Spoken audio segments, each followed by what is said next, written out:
Say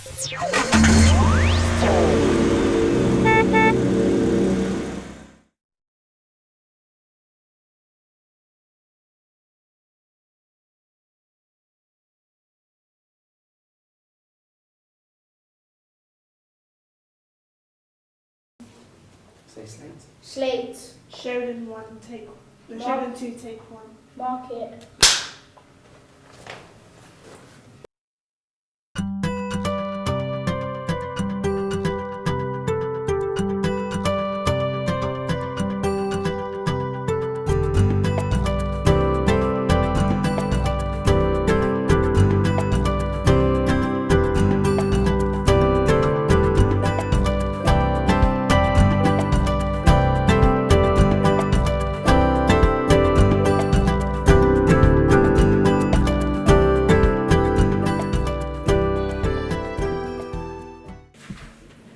Rolling. Tom and Alfie 1, C, take 1. Mark it. Mark it.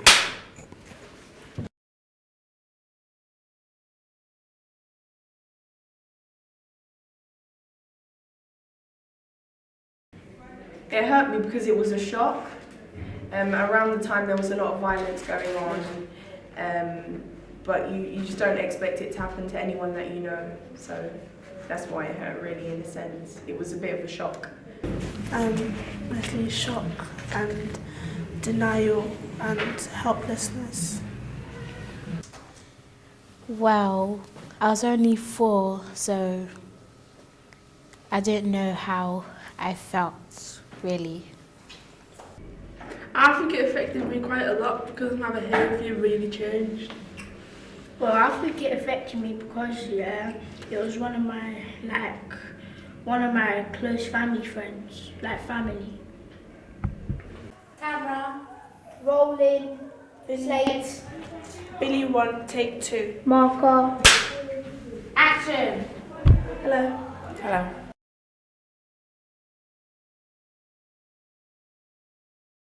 I think space to breathe and acknowledge and accept what happened. Counselling and bereavement programs. When the person died in your family, what was very helpful?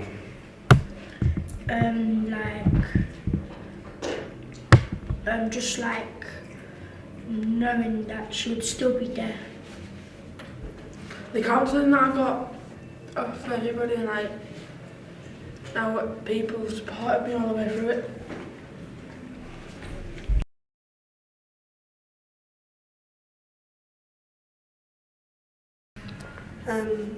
The media interfering in private business.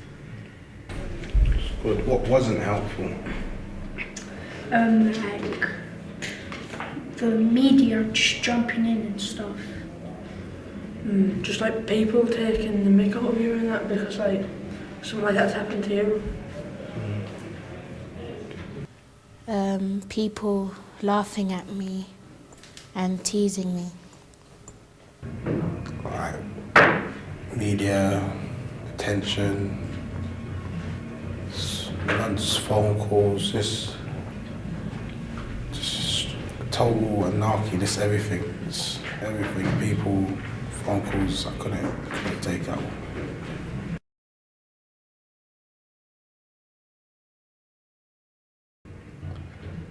Gave us time, me personally, to actually get over or accept, like I said, what happened.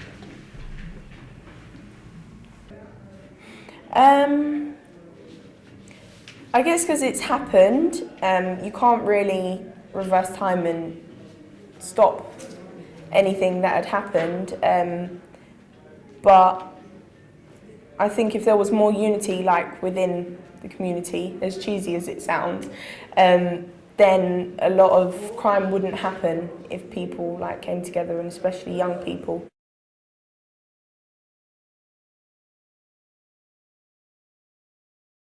Did the media interfere with your bereavement?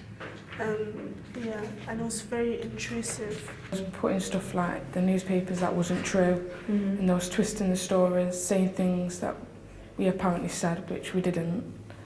You as a family? Yeah, Okay. and it was just... So they It was twisted horrible, everything yeah. up. Did it make your experience worse? No, because we knew what the truth was. Yeah. We didn't focus on the media, we just focused on what we knew personally and just blocked that out. Okay.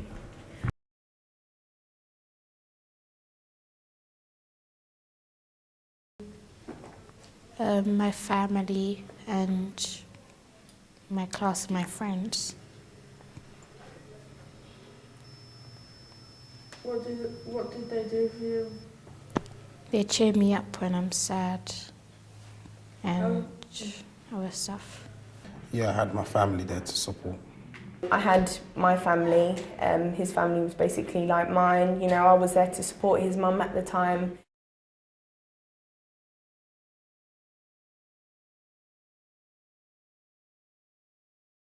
How do you feel when you walk down the street?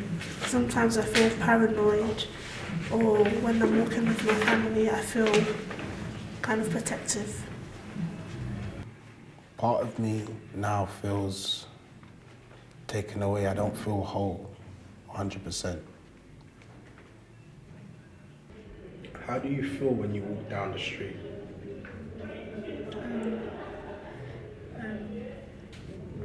You feel quite worried because it might actually happen to you one day. I feel scared because I know that quite a lot of the people who were there are still out there and don't live near me, so it's like, yeah.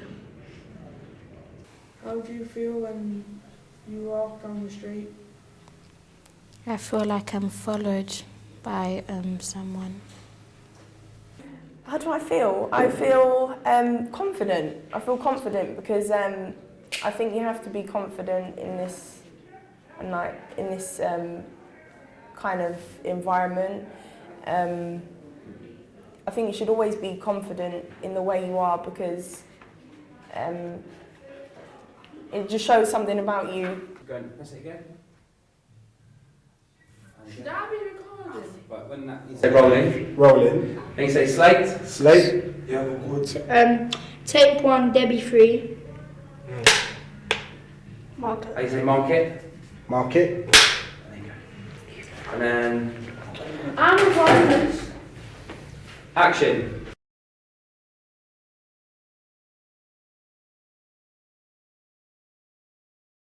I don't think anyone reacted to me in a sense in any bad way. It's just it hit a lot of us.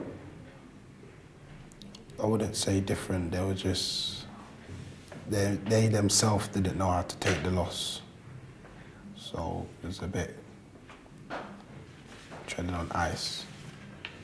Did people treat you differently? my friends as well. My friends and other school people pitied me.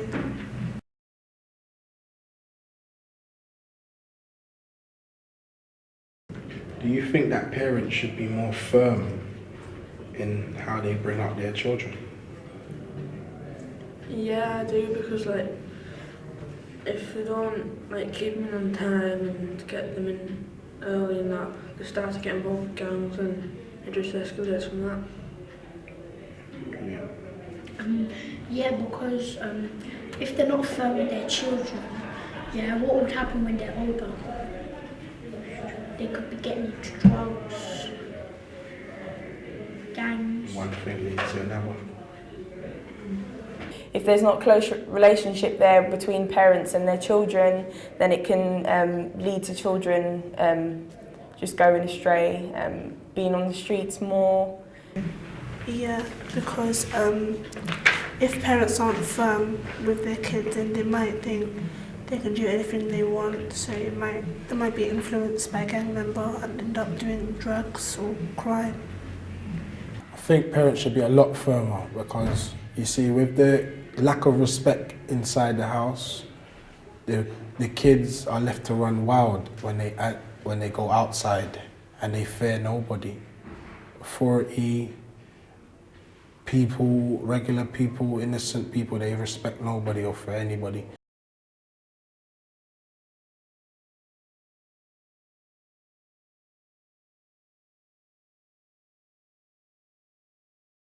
I think it makes it a lot more different, like, because of, you know that, like, when they're ill, you know them that when they've got killed, they die, like, there was no reason for them to die.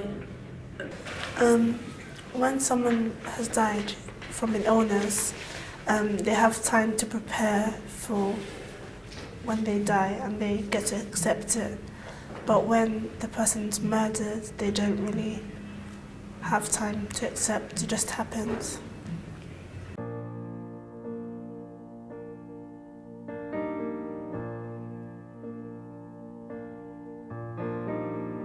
Another day, another life gone. Youth extermination, that's what's going on.